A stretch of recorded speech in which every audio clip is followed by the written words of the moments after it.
Janapriya upscale 2 BHK 45 lakhs, 3 BHK 60 lakhs మాత్రమే. Sitara Sainikpuri. And Big Boss start అయినప్పుడు sir ఒక 3-4 days అవ్వగానే చాలామంది ముక్తకంఠంతో చెప్పిన మాట ఏంటంటే ఫైనల్లో ఆ 5 మెంబర్స్ ఎవరైతే ఉంటారో వాళ్ళలో భరణి గారు ఖచ్చితంగా ఉంటారు అని చెప్పి తేల్చి చెప్పేశారు. కట్ చేస్తే ఒక 3-4 వారాలు అవ్వగానే అందరూ నానా నానా అంట రిలేషన్స్ పెట్టుకొని అందరూ బాగున్నారు, భరణి గారు మాత్రం బయటకు వచ్చేసారు. అదేదో కవిత గుర్తొస్తుంది, నాన్నంటేనే త్యాగం, కారణం నాన్న ఎందుకో వెనకబడ్డాడు. ఆ టైప్లో పాపం నాన్న నిజంగానే వెనకబడ్డాడు, అందుకనే పంపించేశారేమో. భరణి గారి కొంచెం స్తబ్దత వచ్చింది ఆయన ప్లేలో అనేది అక్కడ వినపడుతున్నది. ఇంకొకటి నాగబాబు గారి ట్వీట్ ఇవన్నీ కూడా చెప్తున్నారు, కానీ అవి ఏముండవు. నేను చెప్తున్నాను కదా, బిగ్ బాస్కి ఇవి ఏముండదు. ఫైనల్గా ఓటింగ్ మాత్రమే క్రైటీరియా. ఆ ఓటింగ్లో లాస్ట్ 2 పీపుల్లో అక్కడ ఆయన ఏదో ఒక రకమైన ఒక కాల్ తీసుకుంటాడు, అంతే. అంటే భరణి గారి ఓటింగ్ అంత తగ్గిపోవడానికి కారణం ఆయన గేమ్ తగ్గిపోవడమేనా, వేరే ఇతర కారణాలు ఏమైనా ఉన్నాయా? ఒకప్పుడు టాప్లో ఉన్నాడు ఆయన, ఫస్ట్ 2 వారాలు కూడా చాలా టాప్లో ఉన్నాడు ఆయన. అండ్ చాలా మంది కూడా ఎవరితో కంపేర్ చేశారంటే శివాజీ గారితో. ఆ సీజన్లో శివాజీ గారు ఏ రోల్ అయితే కంప్లీట్ చేశారో అలాంటి ఓ రోల్ పోషిస్తారు, సీజన్ మొత్తం ఉంటారు అని చెప్పి చాలామంది అనుకున్నారు. ఈ చిన్న టైంలోనే ఓటింగ్లో అంత తేడా వస్తుందా? వస్తూ ఉంటాయి. ఇప్పుడు అంటే ఖచ్చితంగా మారుతూ ఉంటుంది. ఏదో డౌట్ పడుతున్నారు. అంటే మా టైంలో అదే కేటగిరీలో నేను ఆదిత్య ఓంని చూస్తాను. ఓకే, అంటే ఒక పెద్ద ఫిగర్ ఎవరైనా ఉన్నారంటే ఆ టైంలో ప్రతి సీజన్లో ఇట్లా ఒక పెద్ద హీరో స్టేచర్ ఉన్న మనిషిని తీసుకెళ్ళి, ఈయన basically villain stature, but what ever. లోపలికి వెళ్ళిన తర్వాత అంతా బాగానే ఉంది, కానీ ఐ డోంట్ నో, మీరు చెప్పినట్టు భరణి కూడా నాకు ఫెయిర్ ఎలిమినేషన్ అని అనిపించదు. అదే అట్ ద సేమ్ టైం ఒకసారి గయా అంతే, మళ్ళీ తిరిగి తీసుకురావడం అనేది చాలా కష్టం. ఓకే, ఎక్కడో రేర్గా జరిగినట్టుంది పాత బిగ్ బాస్లో. మేబీ ఒక ముమైత్ ఖాన్ లాంటి వాళ్ళు, అది కూడా ఏదో కేసు పని మీద బయటకు వచ్చారు. కాసేపు ఈ గేమ్ ఎలిమినేషన్స్ అన్నీ పక్కన పెడదాం. జూబ్లీస్ పోలీస్ స్టేషన్లో ఏదైతే కేసు నమోదైందో ఆ విషయానికి మళ్ళీ వస్తే, సార్ వాళ్ళు కంప్లైంట్ ఇచ్చేటప్పుడు నాగార్జున గారి మీద కూడా చర్యలు తీసుకోవాలి అని చెప్పి కంప్లైంట్ ఇచ్చారని చెప్పి విన్నాము. అసలు బేసిక్గా నాగార్జున గారు అంటే అసలు ఆయన ఎవరి జోలికి వెళ్ళరు, తన పని ఏదో తను, అండ్ చాలా నిక్కచ్చిగా ఉంటారు, చాలా జాగ్రత్తగా ఉంటారు. అలాంటి మనిషి మీద బిగ్ బాస్ వల్లే ఇన్ని కంప్లైంట్స్ వస్తున్నాయి ప్రతి సీజన్లో. బట్ ఆయన మాత్రం బిగ్ బాస్ని వదలట్లేదు. దీనికి చాలామంది చెప్పేది ఏంటంటే ఆయనకి పని అంటే ఇష్టం, పనిని పనిలాగే చూస్తారని ఒక వర్గం చెప్తుంది. ఇంకో వర్గం మాత్రం బిగ్ బాస్ వల్ల నాగార్జున గారికి డబ్బులు వస్తున్నాయి, ఆ డబ్బులు వదులుకోలేక ఆయన కంటిన్యూ అవుతున్నారు. బట్ ఆయన చూడని డబ్బులు కాదు, ఆయన దగ్గర లేని డబ్బులు కాదు. సో ఆయన క్యాల్కులేషన్ ఎలా ఉంటుంది? మీరు దగ్గర నుంచి చూసిన మనిషి కాబట్టి మీరు చెప్పండి, నాగార్జున గారు ఎలా ఉంటుంది? వీటన్నిటికన్నా ఇంకా పెద్ద రిలేషన్ ఒకటి ఉంది కదా, బిగ్ బాస్ జరిగేది ఎక్కడ? ఆయన స్టూడియోలోనే కదా. ఓకే, సో అది కూడా వన్ ఆఫ్ ద రీజన్ అవ్వచ్చు. బట్ ఏదేమైనా ఈజనే కంఫర్టబుల్ జోన్. బిగ్ బాస్ చేయడం ఆయనకి ఇష్టం, ఆయన చూడడం జనాలకి ఇష్టం. ఇంకా ప్రతిసారి ఈ కాంట్రవర్సీస్ అనేవి వస్తూనే ఉంటాయి. వీకెండ్లో నాగార్జున గారు వస్తారు, వచ్చి ఆ వీక్ మొత్తం ఎవరైతే ఎలా ఎలా ఆడారో వాళ్ళందరినీ పేరున అడుగుతారు. ఇక్కడ నా డౌట్ ఏంటంటే, నాకు ఇక చాలామంది డౌట్ ఉంది, నిజంగా నాగార్జున గారు వారం అంతా బిగ్ బాస్ చూస్తారా, ఆయనకి బ్రీఫింగ్ ఇస్తారా? అంత తీరిగ్గా అయితే ఆయన లేరు, ఆయన బ్రీఫింగే ఇస్తారు ఖచ్చితంగా. ఆ బ్రీఫింగ్ కూడా అక్కడ టీం మొత్తం రీసెర్చ్ చేసి, మేబీ ఇలాంటి రివ్యూవర్స్ అందరు చెప్పేవి వింటారు, అట్లా దాని కింద కామెంట్లు చదువుతారు, ట్రాల్స్ చూస్తారు, ఇవన్నీ చేసి ఫైనల్గా ఆయనకి జనాల్లో ఎక్కువగా ఏదైతే అనుకుంటున్నారు అనే దాని మీద ఆయనకి వెళ్తుంది. సో ఎప్పుడైతే జనాలు ఒకరిని బాగా తిడుతున్నారు అనుకో, నాగార్జున గారు కూడా వెళ్ళి అదే రోజున ఆ పర్టికులర్ క్యాండిడేట్ని తిట్టారనుకోండి, అది అడుగు, అలా అడుగు అని చెప్పి జనాల్లో ఆ కిక్ వస్తుంది అనమాట. సో అది. ఇకపోతే మీరు అనుకుంటున్నట్టుగా ఏదో బూతుల్ని ఎంకరేజ్ చేస్తారు అనేది తప్పు అని చెప్పడానికి, ఇప్పుడు రెడ్ ఫ్లవర్ అనేది ఇవాళ రేపట్లో బయట పిల్లవాడు కూడా మాట్లాడుతున్నాడు, ఓపెన్గా చెప్పాలంటే. అది ఇంకా పచ్చి బూతే మాట్లాడతాడు వాడు.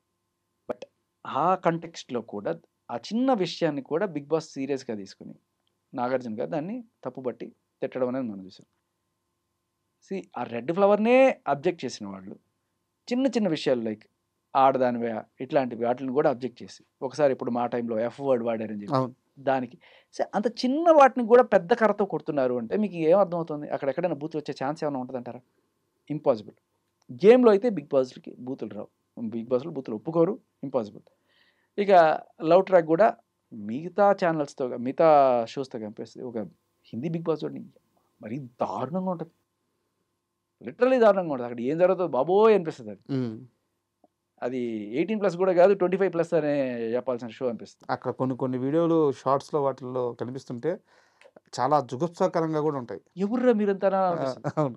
మన చాలా బెటర్, మనది తమిళ్ కన్నడ వీళ్ళందరితో కంపేర్ చేసుకున్నా కూడా చాలా బెటర్. బట్ ఇక్కడ నాకున్న బిగ్ బాస్తో ఉన్న అబ్జెక్షన్స్ ఏమిటి అంటే, సరే మీరు ఎలిమినేషన్లు లేకపోతే ఈ ఓటింగ్ ప్రక్రియలు ఇవన్నీ కూడా పక్కన పెడితే, ఒక వెళ్ళొచ్చిన కంటెస్టెంట్గా నాకే కాదు నా తోటి చాలామంది కంటెస్టెంట్లు ఫీల్ అయ్యేది ఏంటంటే, అరే నేను ఇంత మంచి పెర్ఫార్మెన్స్ ఇచ్చినా కూడా నాది పక్కన పడేసి ఏదో వేరే వాళ్ళని ఫోకస్ చేస్తున్నారు, వీళ్ళు ముందుగానే ఏదన్నా ఫిక్స్ అయ్యారా అనే మా డౌట్లు ఉంటాయి. బిగ్ బాస్ ఏది టీఆర్పీ వస్తుందో అదే చూపిస్తాం అనుకునేది ఆయనకు ఉండొచ్చు. కానీ నువ్వు చూపించేదాన్ని బట్టే కదా, నువ్వు నన్ను చూపిస్తే కదా, నన్ను శాంపుల్ చేస్తేనే కదా జనాలు తెలిసేది వాళ్ళకి నచ్చానో లేదో. అసలు నా ఫీడే కట్ చేసేస్తే అక్కడ ఫెయిర్ గేమ్ జరగట్లేదు, అక్కడ జరగట్లేదు. ఇప్పుడు నన్ను తొక్కాలనుకున్నాను అనుకోండి బిగ్ బాస్ 24/7లో కానీ లేకపోతే ఆ 1 అవర్లో కానీ నా రష్ కట్ చేస్తే అయిపోద్ది, ఆ వీడియో ఏం ఆడుతున్నాడు రా అనిపిస్తుంది. బట్ బయటకు వస్తే నాకు తెలుసు. ఒక ఎగ్జాంపుల్ చెప్తాను మీకు. మా సీజన్లో ఉన్నప్పుడు సరే రకరకాల ప్రాంకులు అన్నీ ఆడుతుంటారు కదా, ఈ ప్రాంక్ ఎలా ఉంది చెప్పండి. ఈ పల్పి ఆరెంజ్ బాటిల్స్ ఒక టీంకి వచ్చినాయి, మాకు రాలా. అయితే వాళ్ళందరూ వచ్చి మమ్మల్ని ఊరించడానికి విష్ణుప్రియ వచ్చింది వేరే టీం నుంచి మా రూమ్కి వచ్చి, అక్కడ మా ముందు అందరు తాగుతున్నట్టు ఊరించి అయిపోయింది. తాగేసిన తర్వాత ఆ బాటిల్ డస్ట్బిన్లో పడేసింది. నేనేం చేసా, ఆ డస్ట్బిన్లో పడేసిన బాటిల్ తీసుకొని శుభ్రంగా కడిగి దాంట్లో కాస్త నీళ్లు పోసి కారం పసుపు వేసి కరెక్ట్గా పల్పి ఆరెంజ్ కలర్ తీసుకొచ్చి జేబులో పెట్టుకుని ఎవడు బకరా దొరుకుతారో చూద్దామని చెప్పి తిరుగుతున్నాం. సో తర్వాత అటు ఇటు చూసి ఆదిత్య మంచి ఫ్రెండ్ కదా నాకు. సో వచ్చినప్పుడు జస్ట్ ఆదిత్య దగ్గర ఏంటి జేబులో ఏంటి అంటే, చెప్పకు ఎవరికి చెప్పకు, నువ్వు నా ఫ్రెండ్ కదా, వేరే టీం అయినా కూడా నేను ఎవరికి చెప్పకని చెప్పి లోపలే, అలా ఎలా చేస్తావు, అలా కొట్టేయడానికి వీల్లేదు, అది నేను ఇప్పుడే చెప్పేస్తా, ప్లీజ్ ప్లీజ్ ప్లీజ్ చెప్పకు ప్లీజ్ ప్లీజ్ అట్లా.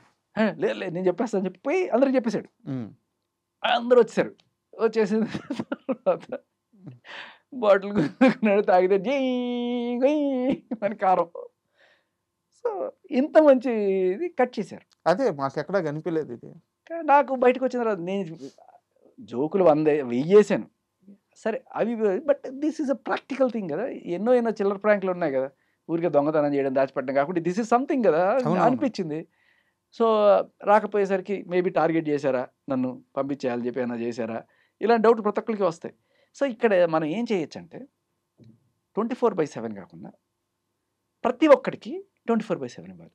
అంటే ఎలా అంటే, ఇప్పుడు నువ్వు రాజా ఉన్నాడు, శేఖర్ ఉన్నాడు, సో లేకపోతే సుధాకర్ ఉన్నారు, ప్రతి ఒక్కరిని ఫాలో అవుతుంది. ఫాలో కొట్టామంటే బట్ను వాళ్ళ దగ్గర ఫీడ్ ఉంటుంది. ఇప్పుడు శేఖర్ ఏం చేస్తున్నాడు ఈ రోజు అంతా చూపించమంటే చూపిస్తుంది, రాజా ఏం చేస్తున్నాడు రోజంతా. ఇది సపరేట్గా ఛానల్స్ పెట్టేసి వదిలేశారనుకోండి, అప్పుడు ఏంటంటే బిగ్ బాస్కి కంటెంట్ కూడా పెరుగుతుంది. దాని గురించి మాట్లాడుకునేవాళ్ళు, దాని గురించి జోకులు వేసుకునేవాళ్ళు, నీకు ఇప్పుడు ఇస్తున్న ఈ ఇంత కంటెంట్ అవుతుంది. బిగ్ బాస్కి ప్లస్సే, అట్ ద సేమ్ టైం కంటెస్టెంట్స్కి ప్లస్సే. అది చూడు నేను ఇది చేశాను, నేను నువ్వు ఇంత చేసావు, ఒకవేళ ఆ 1 అవర్లో చూపించకపోయినా అక్కడ ఏమవుతుంది, ఎవరైతే ఆడియన్స్ వాళ్ళని ఫాలో అవుతుంటారో వాళ్ళు చూస్తారు, నిజంగా అది క్లిక్ అయితే అందరికీ వెళ్తుంది, రీచ్ అవుతుంది. అవును, ఈ ట్రాన్స్పరెన్సీ నేను కోరుకుంటున్నా బిగ్ బాస్ దగ్గర నుంచి. బాగుంది. రెండోది తెలుగు వాళ్ళని ఎంకరేజ్ చేయమని. ఎవడో నార్త్ ఇండియా వాళ్ళు, అది కూడా కన్నడ వాళ్ళు, మలయాళం వాళ్ళు, తెలుగు రాని వాళ్ళని తీసుకొచ్చి బిగ్ బాస్ హౌస్ లోకి పంపించింది దేనికి? అది సో అది నాకు నచ్చల. ఇప్పుడు ఏ రకంగా ఇప్పుడు ఆయేషా అనే ఆవిడ ఉంది, తమిళ బిగ్ బాస్లో ఆడిందంట, ఇక్కడ మా టైంలో ప్రేరణ కన్నడలో ఆడుకొని వచ్చింది, ఇక్కడ ఆడు. ఇదేంటంటే ఎక్స్పీరియన్స్ ఉన్న వాళ్ళని తీసుకొచ్చి మళ్ళీ కంపెనీలో మీకు 1 year ఎక్స్పీరియన్స్ వస్తే రండి మా కంపెనీలో అన్నట్టుగా బిగ్ బాస్ కూడా ఇలా చేస్తే ఎట్లా అని. ఇంకొకటి, ఈ దరిద్రం వేరే స్టేట్స్లో లేదు, మనకే ఈ బంపర్ ఆఫర్ తెలుగు. మనం విన్నర్ కూడా చేసాం కదా, అదే కదా.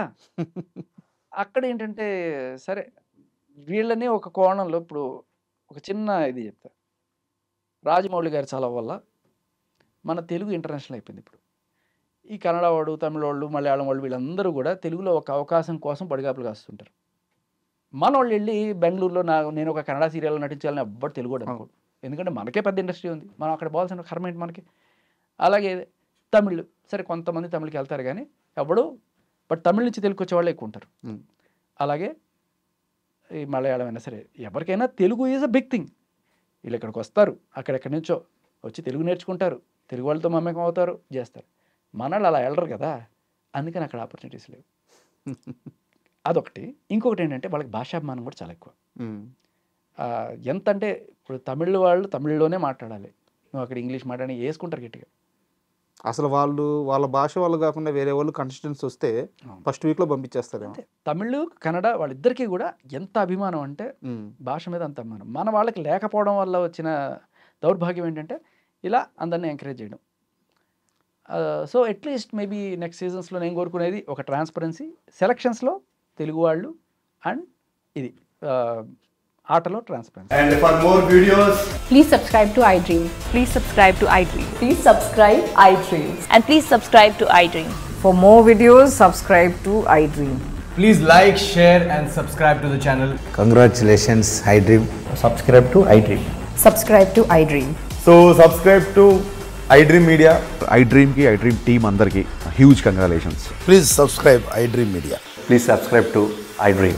Subscribe iDream. Please subscribe to iDream.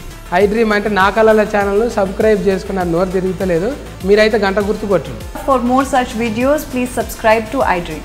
Subscribe to iDream. Please subscribe to iDream. Please subscribe iDream Media. Please do subscribe to iDream. Please subscribe to iDream Media. For best entertainment and information, please subscribe iDream. And don't forget to subscribe to iDream.